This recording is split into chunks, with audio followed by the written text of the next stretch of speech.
మా latest videos కోసం మా ఈ తెలుగు న్యూస్ ఛానల్ సబ్స్క్రైబ్ చేసి గంట సింబల్ యాక్టివేట్ చేసుకోండి. రేపు మంగళవారం, పైగా పంచమి. తులసి ముక్కలు మొదట్లో ఇది పోస్తే చాలు, కష్టాలు కన్నీళ్లు పోతాయి.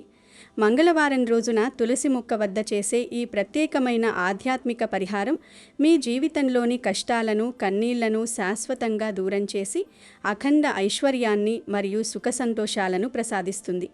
హిందూ ధర్మశాస్త్రాల ప్రకారం మంగళవారం అంటేనే అత్యంత శక్తివంతమైన రోజుగా పరిగణించబడుతుంది. ఈ రోజున అంగారక గ్రహం మరియు ధైర్య సాహసాలకు ప్రతీక అయిన హనుమంతుని ఆరాధన విశేష ఫలితాలను ఇస్తుంది. సాధారణంగా చాలామంది జాతకంలో కుజదోషం లేదా అంగారక దోషం వల్ల వివాహ ఆలస్యం, అప్పుల బాధలు, భూ వివాదాలు మరియు ఇంట్లో తరచూ కలహాలు వంటి సమస్యలను ఎదుర్కొంటూ ఉంటారు. వీటన్నిటికీ పరిష్కారంగా మంగళవారం పూట తులసిమాతను ఆశ్రయించడం అత్యుత్తమ మార్గం. తులసి ముక్క కేవలం ఒక ముక్క మాత్రమే కాదు, అది సాక్షాత్తు శ్రీ మహావిష్ణువుకు అత్యంత ప్రియమైన మహాలక్ష్మి స్వరూపం. ఏ ఇంట్లో అయితే తులసి కోట పచ్చగా కళకళలాడుతూ ఉంటుందో అక్కడ లక్ష్మీదేవి కొలువై ఉంటుందని, ఆ ఇంటిపై ఎటువంటి దుష్టశక్తుల ప్రభావం ఉండదని పురాణాలు చెబుతున్నాయి. మంగళవారం రోజుల మంగళగౌరిని, తులసిమాతను పూజించడం వల్ల ఆ ఇంట్లోని స్త్రీలకు సౌభాగ్యం సిద్ధిస్తుంది. పురుషులకు వృత్తి ఉద్యోగాల్లో ఉన్న ఆటంకాలు తొలగిపోతాయి. మంగళవారం అంగారకుడికి అధిపతి కాబట్టి ఈ రోజున మనం చేసే ఈ తులసి పరిహారం మనలోని ఆత్మవిశ్వాసాన్ని పెంచి శత్రువులపై విజయాన్ని చేకూరుస్తుంది. ప్రతి మనిషి జీవితంలో ఒడిదుడుకులు సహజం, కానీ ఆ కష్టాల నుంచి గట్టెక్కించే శక్తి దైవారాధనకు మాత్రమే ఉంది. అందుకే మన పెద్దలు మంగళవారం పూట తులసి పూజకు అంత ప్రాముఖ్యత ఇచ్చారు. తులసి మొక్కను పూజించడం వల్ల గాలిలోని కాలుష్యం తొలగిపోవడమే కాకుండా ఆధ్యాత్మికంగా మన మనస్సులోని మాలిన్యం కూడా తొలగిపోతుంది. తులసి ఆకులలోని ఔషధ గుణాలు ఆరోగ్యాన్ని ఇస్తే, తులసికి చేసే పూజ మానసిక ప్రశాంతతను ఇస్తుంది. ముఖ్యంగా ఆర్థిక ఇబ్బందులతో సతమతమవుతున్న వారు, అప్పుల ఊబిలో కూరుకుపోయిన వారు ఈ మంగళవారం పరిహారాన్ని తప్పక పాటించాలి. ఈ పరిహారం వెనుక ఉన్న అంతరార్థం ఏమిటంటే, ప్రకృతి సిద్ధమైన ద్రవ్యాలను తులసికి సమర్పించడం ద్వారా మనం భూదేవికి మరియు ప్రకృతి మాతకు మన కృతజ్ఞతను తెలుపుతున్నాము. దీనివల్ల విశ్వాంతరాళంలో ఉన్న సానుకూల శక్తి మన వైపు ఆకర్షించబడుతుంది. మంగళవారం ఉదయాన్నే చేసే ఈ ప్రక్రియ వల్ల రోజంతా ఎంతో ఉత్సాహంగా, ధైర్యంగా ఉండగలుగుతారు. జీవితంలో ఎదురయ్యే సవాళ్లను ఎదుర్కోవడానికి కావలసిన మానసిక శక్తిని తులసి కోట వద్ద పొందే ప్రశాంతత మనకు అందిస్తుంది. మరి రేపు మంగళవారం తులసి మొక్కలో మొదట్లో ఏం పోయాలో ఇప్పుడు తెలుసుకుందాము. అంతకన్నా ముందు ఒక కథను విందాము. ఫ్రెండ్స్, మా వీడియో నచ్చితే లైక్ చేసి షేర్ చేయండి. అలాగే మా ఛానల్ని సబ్స్క్రైబ్ చేసుకుని మాకు సపోర్ట్ చేయండి. అలాగే ఓం లక్ష్మీదేవియే నమః అని కామెంట్ చేయండి. అనగనగా లక్ష్మి అనే ఒక ఆవిడ ఉండేది. తన భర్త పేరు సూరయ్య, కొడుకు పేరు వీరయ్య. లక్ష్మి భర్త సూరయ్య మరియు అతని కొడుకు వీరయ్య కలిసి వ్యాపారం చేసేవారు. కానీ లక్ష్మి ఎంతో గర్విష్టి. ఒక అందమైన అమ్మాయిని చూసి తన కొడుకు పెళ్లి చేయాలని అనుకుంటుంది. అందుకోసం పెళ్లి సంబంధాలు కూడా చూస్తుంది. ఒకరోజు పెళ్లి సంబంధం కోసం పురోహితుడు వారి ఇంటికి వస్తాడు. అప్పుడు లక్ష్మి ఆయనతో, పురోహితుడు గారు, నాకు మంచి కట్నంతో పాటు అందమైన కోడలు కూడా కావాలి, ఇది దృష్టిలో పెట్టుకోండి అని అంటుంది. దానికి ఆ పురోహితుడు, అమ్మా, ఇప్పటి వరకు మీకు 100కు పైగా సంబంధాలు చూపించాను, కానీ ఏదీ మీకు నచ్చలేదు. ఏదో ఒక వెల్తి చూపిస్తూ ఉన్నారు. కట్నం బాగుంటే అమ్మాయి నచ్చదు, అమ్మాయి బాగుంటే కట్నం నచ్చదు. అయినా కూడా నా ప్రయత్నం నేను చేస్తాను అని అంటాడు.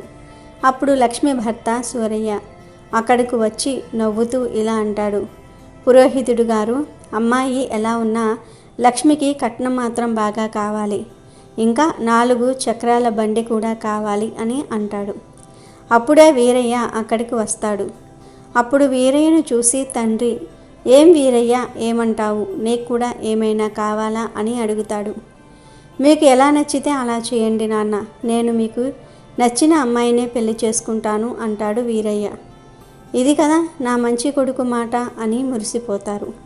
లక్ష్మి వచ్చిన ప్రతి సంబంధాన్ని ఫోటో చూసేసి ఏదో ఒక కారణంతో వద్దు అని చెప్పేస్తూ ఉండేది. ఒకరోజు వీరయ్య వ్యాపారం నుండి ఇంటికి వస్తూ ఉంటాడు. ఇంతలో ఒక ట్రక్కు అతన్ని గుద్దుతాడు. దాంతో అతను కింద పడిపోతాడు. అతని తలకు పెద్ద దెబ్బ తగులుతుంది. అక్కడ ఒక అమ్మాయి బండిపైన కొబ్బరి బొండాలు అమ్ముతూ ఉంటుంది. ఆమె వీరయ్యను తన బండిపై పడుకోబెట్టుకుని హాస్పిటల్కు తీసుకువెళ్తుంది. ఆమె గొప్ప తులసి భక్తురాలు. ఆమె మనసులోనే తులసిమాతకు దండం పెట్టుకుంటూ, హే తులసిమాత, ఈ అపరిచిత వ్యక్తిని రక్షించు తల్లి, ఇతనికి ఏమీ కానివ్వకమ్మా, ఇతనిపై నీ దయ ఉంచు తల్లి అని మొక్కుకుంటుంది. ఇంతలో డాక్టర్ ఆమె వద్దకు వచ్చి ఇతనికి ఇప్పుడు ప్రమాదం తప్పింది అని చెప్తారు. అప్పుడు ఆమె తులసిమాతకు శతకోటి దండాలు, నీకు ధన్యవాదాలు అమ్మా అని మనసులో అనుకుని, నేను అతనిని చూడవచ్చా డాక్టర్ అని అడుగుతుంది. దానికి డాక్టర్, అతను ఇప్పుడు మెలకువలో లేడు, ఇంతలోగా మీరు అతని వైద్యానికి సరిపడా డబ్బులు సమకూర్చండి అని చెప్తుంది. అప్పుడు ఆ మహిళ, నా దగ్గర అయితే అన్ని డబ్బులు లేవండి డాక్టర్ గారు, అతనికి మెలకువ రానివ్వండి, అప్పుడు వాళ్ళ ఇంట్లో వాళ్లకు చెప్దాము అని అంటుంది. సరే అంటారు డాక్టర్ గారు. కొంచెం సేపటికి వీరయ్యకు మెలకువ వస్తుంది. అతను డాక్టర్తో, డాక్టర్ గారు, నన్ను ఇక్కడికి ఎవరు తీసుకొచ్చారు, నా ప్రాణాలు ఎవరు కాపాడారు అని అడుగుతాడు. ఒక అమ్మాయి ఉంది, ఇప్పుడే పిలుస్తాను. ఆ అమ్మాయిని నర్సు వెళ్ళి పిలుచుకుని వస్తుంది. అప్పుడు వీరయ్య ఆమెతో, నా ప్రాణాలు కాపాడినందుకు నీకు నా హృదయపూర్వక ధన్యవాదాలు అని చెప్తాడు. మీ ఉపకారాన్ని నేను ఎప్పటికీ మర్చిపోలేని అని అంటాడు. అప్పుడు ఆమె, అయ్యో, ఒక మనిషిగా ఇది నా బాధ్యత, మీరు నా స్థానంలో ఉన్న మీరు కూడా అదే చేసేవారు అని అంటుంది. ఇంతలో వీరయ్య, మీ పేరు తెలుసుకోవచ్చా అని ఆమెను అడుగుతాడు. నా పేరు సుమతి అని చెప్తుంది. మీరు అక్కడ ఏం చేస్తూ ఉన్నారు అని మళ్ళీ అడుగుతాడు వీరయ్య. నేను అక్కడ కొబ్బరి బొండాలు అమ్ముతున్నానండి అని చెప్తుంది ఆమె. కొంచెం సేపటి తర్వాత వీరయ్య అమ్మా నాన్న అక్కడికి వస్తారు. వాళ్ళు కూడా సుమతికి ధన్యవాదాలు తెలియజేస్తారు. తర్వాత సుమతి అక్కడి నుంచి వెళ్ళిపోతుంది. కానీ వీరయ్య సుమతి గురించి ఆలోచిస్తూ ఉంటాడు. అతనికి పూర్తిగా తగ్గిపోయాక ఎక్కడైతే ఆమె కొబ్బరి బొండాలు అమ్ముతుందో అక్కడికి వెళ్తాడు. అక్కడికి వెళ్ళి వీరయ్య సుమతితో మాట్లాడుతూ ఉంటాడు. మీ ఇంట్లో ఎవరెవరు ఉంటారు అని సుమతిని అడుగుతాడు. నాకు అమ్మ ఒక్కతే ఉందండి, తనకు పెరాలసిస్ వచ్చింది, అందుకే తను ఏమీ చేయలేదు, అందుకే నేనే అన్నీ చూసుకుంటూ ఉంటాను. 2 ఏళ్ల క్రితమే మా నాన్నగారు చనిపోయారు అని చెప్తుంది సుమతి. సుమతితో మాట్లాడాక వీరయ్య ఇంటికి వస్తాడు. తర్వాత తన తల్లిదండ్రులతో ఇలా అంటాడు. అమ్మ, నాన్న, ఈరోజు నేను జీవించి ఉన్నానంటే అది కేవలం సుమతి వల్లనే. పాపం తను చాలా పేదరాలు. మీకు అభ్యంతరం లేకపోతే నేను తనను పెళ్లి చేసుకోవాలి అనుకుంటున్నాను అని అంటాడు. అప్పుడు లక్ష్మి కంగారుగా, ఏమంటున్నావు బాబు, ఆమె నల్లగా అందవిహీనంగా ఉంది, నువ్వు ఆమెతో ఎలా ఉంటావు అని అంటుంది. దానికి వీరయ్య, నాకు ఆమె ఎలా ఉన్నా ఎలాంటి అభ్యంతరం లేదమ్మా అని అంటాడు. వీరయ్య మాటలు విన్న లక్ష్మి కలలన్నీ కూడా కూలిపోయాయి. అతని పట్టుదల ముందు ఆమె ఆటలేమీ సాగవు. దాంతో ఇష్టం లేకుండానే సుమతిని కోడలిగా చేసుకుంటుంది లక్ష్మి. సుమతి పెళ్ళైన కొన్ని రోజులకే ఆమె తల్లి చనిపోతుంది. సుమతి తులసిమాతకు పరమ భక్తురాలు. ఏం జరిగినా కూడా ఆమె తులసిమాతకు పూజ చేయకుండా ఉండేది కాదు. ఇంటి వనమంతా ఎంతో చక్కగా చేసేది, అందరినీ ఎంతో బాగా చూసుకునేది.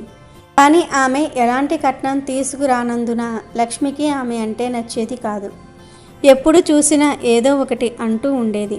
ఒకరోజు ఆమె సుమతిని పిలిచి, నేను ఇంట్లో పనివాళ్లను మానిపించేస్తున్నాను, ఈ రోజు నుంచి ఇంటి పనంతా కూడా నువ్వే చేయాలి అని అంటుంది. దానికి సుమతి, ఏం పర్లేదు అత్తయ్య, నేను చేసుకుంటాను అని అంటుంది. సుమతి ప్రతిరోజు ఉదయాన్నే 5 గంటలకల్లా లేచేది. ఇంటిని శుభ్రం చేసి స్నానం చేసుకుని తులసిమాతకు పూజ చేసేసింది. హే తులసీమాత, నా కుటుంబంపై నీ దయ ఎప్పుడూ ఉంచమ్మా, మా అందరికీ ఎలాంటి కష్టం రాకుండా చూడు అని పూజిస్తూ ఉండేది. ఒకరోజు సుమతి తులసి పూజ చేస్తున్నప్పుడు లక్ష్మి అక్కడకు వస్తుంది. వచ్చి, ఓ నల్లమాత, ఎప్పుడూ నీ తులసిమాతతోనే ఉంటావా, లేదా నా కోసం కొంచెం టీ పెడతావా అని అరుస్తుంది. ఇప్పుడే పెడతాను అత్తయ్య, మీరు నిద్రపోతున్నారు కదా, అందుకే పెట్టలేదు అని అంటుంది సుమతి. అప్పుడు లక్ష్మి కోపంగా, అంటే ఏం చెప్పాలనుకుంటున్నావు, నేను ప్రొద్దున్నే లేచి అందరి కోసం టీ పెట్టాలా అని అడుగుతుంది. దానికి సుమతి, అలా నేనెక్కడ అన్నాను అత్తయ్య అని అంటుంది. ఇప్పుడు నన్ను ఎదిరించి కూడా మాట్లాడుతున్నావా, నాకు ఈ ఇంట్లో విలువే లేదు, ఏ పని చెయ్యవు, నీవు నీ తులసిమాత పూజలోనే ఉండు, ఇంటి పనంతా నేను చేసుకుంటాను, ఇదే కదా నీకు కావాలి, ఇప్పుడు ఇదొక్కటే ఉండిపోయింది నాకు అని అంటుంది లక్ష్మి. ఇంతలో వీరయ్య లేచి వస్తాడు. ఏమైందమ్మా, ఎందుకు అరుస్తున్నావు అని అడుగుతాడు. నేను అరుస్తున్నానా? నీ అందమైన భార్యను అడుగు. ఇప్పటి వరకు నాకు టీ కూడా ఇవ్వలేదు. నేను పొద్దెక్కేదాకా పడుకుంటున్నానని నాతో వాదిస్తుంది. ఈరోజు చూడడానికైనా నిన్ను ఇంతలా పెంచి పెద్ద చేశాను అని అంటుంది లక్ష్మి. అప్పుడు వీరయ్య, ఏంటి సుమతి, నువ్వు అమ్మతో ఎందుకు అలా మాట్లాడావు అని అడుగుతాడు. దానికి సుమతి, లేదండి, నేను అత్తగారితో అలా మాట్లాడలేదు అంటుంది. సరే సరే, ఏం జరిగినా మా అమ్మకు ఇంత కూడా ఇబ్బంది కలగకూడదు అని వీరయ్య సుమతికి చెప్పి అక్కడి నుండి వెళ్ళిపోతాడు. తర్వాత రోజుల్లో లక్ష్మి ఏదో ఒకటి చేసి సుమతిని ఇబ్బంది పెడుతూ ఉండేది. భర్త సూరయ్య ఎంత నచ్చ చెప్పినా కూడా ఆమె వినేది కాదు. నువ్వు చేసిన వాటికి ఫలితం అనుభవించే రోజు దగ్గరలోనే ఉంది లక్ష్మి. ఇంత మంచి కోడలు అదృష్టవంతులకే లభిస్తుంది. నువ్వు చూస్తే అందం, డబ్బులు కావాలంటావు. నిన్ను ఆ దేవుడు కూడా మార్చలేడు అని అంటాడు సూరయ్య. అప్పుడు లక్ష్మి, మీరే మెచ్చుకోవాలి ఆమెను. అందం లేదు, పైగా డబ్బు లేదు. ఇక్కడికి వచ్చి అర్హతే లేదు ఈమెకు అని అంటుంది. ఒక్కోసారి సుమతి వండిన వంటల్లో ఎవరూ చూడకుండా లక్ష్మి కొన్నిసార్లు ఉప్పు కలిపేది, కొన్నిసార్లు కారం కలిపేది. తర్వాత భోజనం చేసేటప్పుడు లక్ష్మి, చిచ్చి చిచ్చి, ఇది భోజనమా లేక విషమా? దీనిలో మొత్తం ఉప్పే ఉంది అనేది. ఈ భోజనం తినే విధంగా లేనే లేదు. ఎప్పుడైనా రుచిగా వంట వండావా? నీకు వంట చేయటమే రాదు. ఎప్పుడు చూసినా తులసిమాత పూజలోనే లీనమై ఉంటావు అని తిడుతుంది. అప్పుడు వీరయ్య కూడా ఆ భోజనం తిని, అవును, ఇందులో చాలా ఉప్పు ఉన్నది అంటాడు. కానీ నేను చాలా జాగ్రత్తగా ఉప్పు వేశానండి. అలా ఎలా అయింది అని సుమతి బాధపడుతుంది. అప్పుడు లక్ష్మి వీరయ్యతో, నేను మొదటే ఈమెను పెళ్లి చేసుకోవద్దని చెప్పాను, కానీ నువ్వు నా మాట ఎప్పుడు విన్నావు? ఇప్పుడు అనుభవించు అని అంటుంది. దాంతో వీరయ్య సుమతితో, నీకేమీ రాకపోతే అమ్మ దగ్గర నుంచి నేర్చుకోవచ్చు కదా అని చెప్పేసి కోపంగా వెళ్ళిపోతాడు. ఇలా రోజులు గడుస్తూ ఉంటాయి. సుమతి అత్తగారు పెట్టే బాధలన్నీ కూడా భరిస్తుంది. పెళ్ళై 2 ఏళ్ళు అవుతుంది, కానీ ఇంకా ఆమె తల్లి కాలేదు. ఇప్పుడు లక్ష్మి ఆ విషయం మీద సుమతిని సతాయించటం మొదలు పెడుతుంది. ఒకరోజు ఆమె వీరయ్యతో, ఈమె దేనికి పనికిరాదు వీరయ్య, ఇప్పుడైనా నా మాట విని ఈమెని వదిలేసి 2వ పెళ్లి చేసుకో. అందరం హాయిగా ఉంటాం. అసలు ఈమెలో ఉన్నదేమిటి? ఇప్పటి వరకు ఇంటికి ఒక వారసుని కూడా ఇవ్వలేదు అని అంటుంది. అప్పుడు వీరయ్య కూడా తల్లి మాటలు వినటం మొదలుపెట్టాడు. ప్రతి విషయానికి సుమతిని దోషిగా మాట్లాడేవాడు. అతను కూడా 2వ పెళ్లి గురించి ఆలోచించడం మొదలు పెడతాడు. అమ్మా, కావాలంటే నాకు 2వ పెళ్లి కోసం అమ్మాయిని వెతుకు అని అంటాడు. అప్పుడు లక్ష్మి ఎంతో సంతోషించి, ఇప్పుడు కదా తెలివైన మాట చెప్పావు, నేను రేపే పురోహితుడితో మాట్లాడతాను అని అంటుంది. మరుసటి రోజు లక్ష్మి పురోహితుడిని పిలిచి మాట్లాడుతుంది. ఈ మాటలన్నీ కూడా సుమతి వింటుంది. దాంతో సుమతి ఎంతో బాధపడి తులసికోట వద్దకు పరిగెత్తుకుని వెళ్ళి, అమ్మా, నన్ను ఎందుకు ఇలా శిక్షిస్తున్నావు? ఇలా జరగనివ్వకమ్మా, నా జీవితం పాడైపోతుంది. నా జీవితం పాడైపోతూ ఉంటే నువ్వు చూస్తూ ఊరుకోకూడదు అంటుంది. ఎంతలో లక్ష్మి అక్కడికి వస్తుంది. సుమతి జుట్టు పట్టుకుని, ఓ నంగనాచి, ఇక్కడ కూర్చుని ఏడుస్తున్నావు. నీ తులసిమాత ఏం చేయగలదు? వెళ్ళి ఇంటిని శుభ్రం చేయి. రేపు అమ్మాయి వాళ్ళు వస్తూ ఉన్నారు అని అంటుంది. అప్పుడు సుమతి, అత్తయ్య, నన్ను విడిచిపెట్టండి. మీరు ఇలా చేయకూడదు. నేను మీకు ఏం అన్యాయం చేశాను అని అంటుంది. ఎంతలో అక్కడికి వీరయ్య కూడా వస్తాడు. తన బెల్ట్ తీసి సుమతిని కొట్టడం మొదలు పెడతాడు. నువ్వు అమ్మ మాటలు వినవా? నన్ను 2వ పెళ్లి చేసుకోనివ్వవా? ఉండు, నీ పని చెప్తాను అని కొడుతూ ఉంటాడు. అప్పుడు అక్కడ ఉన్న తులసి కోటలో ఉన్న తులసి చెట్టు వేర్లు పెగలటం మొదలు పెడతాయి. ఆ వేర్లు పెరిగి పెరిగి బయటకు వచ్చి వీరయ్యను అతని తల్లిని కట్టివేస్తాయి. అప్పుడు వారిద్దరూ కూడా, అరెరే, ఏం జరుగుతుంది? తులసి చెట్టు వేళ్ళు ఎలా పెరిగాయి? ఏం జరుగుతుంది? రక్షించండి, ఎవరైనా కాపాడండి అని అరుస్తూ ఉంటారు. అప్పుడు తులసిమాత అక్కడ ప్రత్యక్షమవుతుంది. అప్పుడు సుమతి, అమ్మ, నువ్వే స్వయంగా వచ్చావా అని ఎంతో సంతోషపడుతుంది. అవును సుమతి, నేను నా బిడ్డను అలా దుఃఖంలో ఎలా విడిచిపెట్టగలను అని తులసిమాత పలుకుతుంది. అప్పుడు వీరయ్య అతని తల్లి, మమ్మల్ని క్షమించి తులసిమాత, మా వల్ల పెద్ద తప్పు జరిగింది. మేము సుమతిని చాలా కష్టపెట్టాము, మమ్మల్ని క్షమించమ్మా అని వేడుకుంటారు. అవునమ్మా, వీళ్ళను క్షమించి వదిలే. ఇది నా ప్రార్థన, వీళ్ళను క్షమించమ్మా అని సుమతి కూడా వేడుకుంటుంది. సరే, సుమతి చెప్పటం వల్ల మిమ్మల్ని నేను క్షమిస్తున్నాను. సుమతి, నువ్వు త్వరలోనే తల్లివయ్యేలాగా నీకు వరాన్ని ఇస్తున్నాను. నీకు ప్రపంచంలోని అన్ని రకాలైన సుఖాలు లభిస్తాయి అని వరమిచ్చి తులసిమాత అక్కడి నుంచి అంతర్ధానమైపోతుంది. వీరయ్య ఇంకా అతని తల్లి వారి తప్పులు తెలుసుకుంటారు. మమ్మల్ని క్షమించు సుమతి, నిన్ను ఎప్పుడూ మేము కష్టపెట్టాము. నువ్వు మమ్మల్ని ఎంత బాగా చూసినా కూడా నిన్ను మేము ఎంతో కష్టపెట్టాము. నేను ఎప్పుడు చూసినా అందం, డబ్బు వెనకాలే పరిగెత్తాను. నేను నిన్ను ఎప్పుడూ అర్థం చేసుకోలేదు. నన్ను క్షమించమ్మా అని వేడుకుంటారు. అప్పట్నుంచి లక్ష్మీ, వీరయ్య సుమతితో సరిగ్గా నడుచుకోవటం మొదలు పెడతారు. వాళ్ళు కూడా తులసిమాతకు భక్తులైపోయారు. కొన్ని రోజులకు సుమతికి ఒక బాబు, ఒక పాప పుట్టుతారు. వారి కుటుంబంలో ఆనందానికి అవధులే ఉండవు. అలా తులసిమాత అనుగ్రహంతో సుమతి జీవితం సుఖమయం అయిపోతుంది. ఇక వీడియోలోకి వస్తే, రేపు మంగళవారం ఉదయాన్నే సూర్యోదయానికి ముందే నిద్రలేవడం ఎంతో శుభప్రదం. స్నానాది కార్యక్రమాలు ముగించుకుని శుభ్రమైన ఉతికిన వస్త్రాలను ధరించి మనస్సును ప్రశాంతంగా ఉంచుకోవాలి. ఇప్పుడు ఒక రాగి చెమ్మును తీసుకోవాలి. మన సంప్రదాయంలో రాగి పాత్రకు ఒక విశిష్టమైన ప్రాముఖ్యత ఉంది. రాగి పాత్రలో నీరు ఉంచడం వల్ల ఆ నీటిలో ఉండే దోషాలు తొలగిపోయి అది గంగాజలంతో సమానమైన పవిత్రతను పొందుతుంది. ఆ రాగి చెంబులో నిండుగా శుభ్రమైన మంచినీటిని తీసుకోవాలి. ఇప్పుడు ఈ నీటిని మరింత శక్తివంతంగా మార్చడానికి కొన్ని పవిత్రమైన మరియు సుగంధభరితమైన పదార్థాలను అందులో కలపాలి. మొదటిగా కేవలం ఒక చెంచా పాలను ఆ నీటిలో కలపాలి. పాలు శుభ్రతకు మరియు చంద్రునికి ప్రతీక. ఇది మీ మనస్సులోని చంచలత్వాన్ని తగ్గించి ప్రశాంతతను ఇస్తుంది. ఆ తర్వాత అందులో కొంచెం జవ్వాది పొడిని వేయాలి. జవ్వాదికి ఉన్న సువాసన లక్ష్మీదేవికి ఎంతో ప్రీతికరమైనది. ఇది ధనాకర్షణను కలిగిస్తుంది. అనంతరం ఆ నీటిలో కొన్ని తాజా పూలను వేయాలి. వీలైతే ఎరుపు రంగు పూలను వాడటం మంగళవారానికి మరింత శ్రేష్టం. ఆ తర్వాత అందులో కొంచెం లవంగాల పొడిని చేర్చాలి. లవంగాలు ప్రతికూల శక్తిని, దిష్టి దోషాలను హరిస్తాయి. అలాగే కొంచెం దాల్చిన చెక్క పొడిని కూడా కలపాలి. ఆధ్యాత్మిక శాస్త్రం ప్రకారం దాల్చిన చెక్కకు డబ్బును ఆకర్షించే గుణం ఉంటుంది. వీటితో పాటు కొంచెం యాలకుల పొడిని కూడా వేయాలి. యాలకులు మీ కీర్తిని, గౌరవాన్ని పెంచడానికి తోడ్పడతాయి. ఈ పదార్థాలన్నీ వేసిన తర్వాత ఆ రాగి చెంబును 2 చేతులతో పట్టుకుని భక్తితో తులసి మొక్క వద్దకు వెళ్ళాలి. ఇప్పుడు ఆ చెంబును పట్టుకుని తులసి కోట చుట్టూ భక్తితో 3 ప్రదక్షిణలు చేయాలి. ప్రదక్షిణలు చేసేటప్పుడు మీ కళ్ళు మూసుకుని మీ సమస్యలన్నీ తీరిపోవాలని, మీ ఇల్లు ఆయురారోగ్య ఐశ్వర్యాలతో విలసిల్లాలని మనస్ఫూర్తిగా కోరుకోవాలి. ప్రదక్షిణలు చేస్తున్నంతసేపు ఓం తులస్యై నమః లేదా ఓం నమో నారాయణాయ అనే మంత్రాన్ని జపించడం వల్ల ఫలితం రెట్టింపు అవుతుంది. 3 ప్రదక్షిణలు పూర్తయిన తర్వాత ఆ రాగి చెంబులోని పవిత్ర జలాన్ని చాలా నెమ్మదిగా ఒక ధారలాగా తులసి మొక్క మొదట్లో పోయాలి.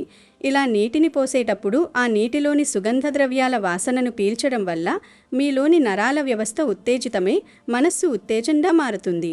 తులసి మొక్క మొదట్లో ఈ పవిత్ర జలాన్ని పోయడం అనేది ఆ తల్లికి మనం ఇచ్చే ఒక గొప్ప అర్ఘ్యం లాంటిది.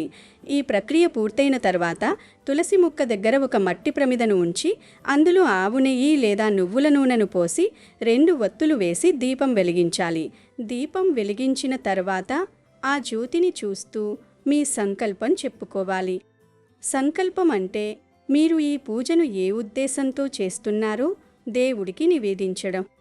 హే తులసీమాత, నా ఇంట్లో ఉన్న కష్టాలు, అప్పుల బాధలు, అనారోగ్య సమస్యలు తొలగించి మా కుటుంబానికి సుఖశాంతులు ప్రసాదించు అని బలంగా అనుకోవాలి. ఈ పరిహారం చేస్తున్నప్పుడు ఎవ్వరితోనూ మాట్లాడకూడదు. పూర్తి ఏకాగ్రత కేవలం పూజపైనే ఉండాలి. ఈ పద్ధతిలో మంగళవారం నాడు తులసికి నీరు పోయడం వల్ల మీ చుట్టూ ఉన్న నెగిటివ్ ఎనర్జీ మొత్తం తొలగిపోయి పాజిటివ్ ఎనర్జీ ప్రవహిస్తుంది. తులసి మొక్క వేర్లకు ఈ సుగంధ ద్రవ్యాలతో కూడిన నీరు అందడం వల్ల ఆ మొక్క నుంచి వెలువడే ప్రాణవాయువు మరింత పవిత్రంగా మారి మీ ఇంటి వాతావరణాన్ని మారుస్తుంది. ముఖ్యంగా రాగి, పాలు, జవ్వాది, దాల్చిన చెక్క వంటి పదార్థాలు ప్రకృతిలోని పంచభూతాలను శాంతింపజేస్తాయి. దీనివల్ల జాతకంలోని గ్రహ దోషాల తీవ్రత తగ్గుతుంది. చాలామందికి తెలిసి ఉండదు కానీ తులసి కోట వద్ద సంకల్పం చెప్పుకుంటే అది నేరుగా ఆ పరమాత్ముడికి చేరుతుంది. ఈ పరిహారాన్ని వరుసగా 7 మంగళవారాలు లేదా కనీసం 3 మంగళవారాలు చెయ్యడం వల్ల మీ జీవితంలో మీరు ఊహించని మార్పులను చూస్తారు. ఆగిపోయిన పనులు సాఫీగా సాగుతాయి, ధన ఆదాయ మార్గాలు పెరుగుతాయి మరియు మనశ్శాంతి లభిస్తుంది. భక్తితో, నమ్మకంతో చేసే ఈ చిన్న పని మీ జీవితంలో పెద్ద వెలుగును నింపుతుంది. కాబట్టి రేపు వచ్చే మంగళవారాన్ని అస్సలు వదులుకోకుండా పైన చెప్పిన విధంగా రాగి చెంబులో పవిత్ర జలాన్ని సిద్ధం చేసుకుని తులసీమాతకు సమర్పించండి. మీ కష్టాలన్నీ ఆ తులసీమాత పాదాల చెంత సమర్పించి కొత్త ఉత్సాహంతో మీ పనులను ప్రారంభించండి. ఆ తల్లి అనుగ్రహం వల్ల మీకు సకల శుభాలు కలుగుతాయి. ఈ ప్రక్రియలో వాడే ప్రతి వస్తువుకు ఒక విశిష్టత ఉంది. అందుకే ఏ ఒక్కటి మరిచిపోకుండా శ్రద్ధగా ఈ పరిహారాన్ని పూర్తి చేయండి. వీడియో నచ్చితే లైక్ చేయండి, షేర్ చేయండి, బట్ సబ్స్క్రైబ్ చేసుకోవడం మర్చిపోవద్దు.